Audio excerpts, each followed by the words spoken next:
All right, it's time to head over to London now, where Ian Lee is standing by. You're following a few stories for us this morning, including a major scam, international scam, really, that saw a lot of Americans losing a lot of money. What can you tell us about that? Good morning, Amory. Yeah, we got a cautionary tale for folks this morning. Be careful when someone calls you looking for money.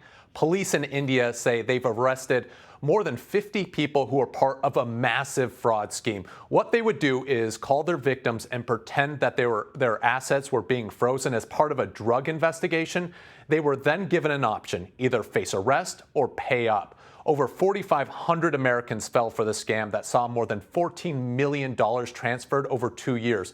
This is a growing problem. India has a dedicated special unit just to deal with these types of cases, so be careful who's on the other line. Next, we are in Paris, where an associate of convicted sex offender Jeffrey Epstein has been arrested. Police picked up Jean-Luc Brunel at an airport this week as part of an investigation into allegations of rape and sexual assault, including against minors, as well as sexual harassment and child trafficking.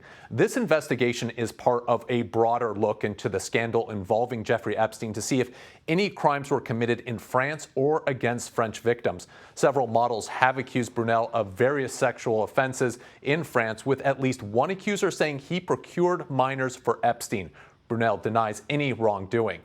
Next, rights groups and assault survivors in Denmark are declaring victory. Yesterday, the country toughened its rape laws. The previous one required proof of violence, threat, or evidence the victim couldn't fend off the assault. Amnesty International says this created a pervasive rape culture, which led to impunity for rapists. Now the law is simple. If both parties don't consent, then it's rape. Activists say that many rapes aren't reported because they have little faith in the police or justice system. They hope that with this new law, victims will have more confidence to come forward.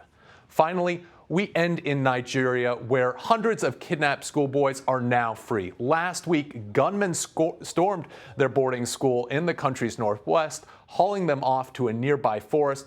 And this sparked a massive military operation to get them back. Islamist militants Boko Haram claimed responsibility, but that has not been verified. It's unclear if all the boys have been released, but the ones that are reported to be in good condition. Most of them have been returned home. It's also unclear about how their release came about.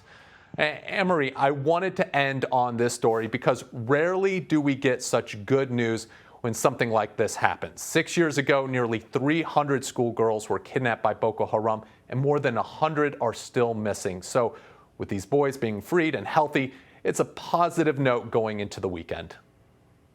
It really is. I know many of those young girls were forced to marry against their will. There was a concern that these young boys would be conscripted and forced to fight.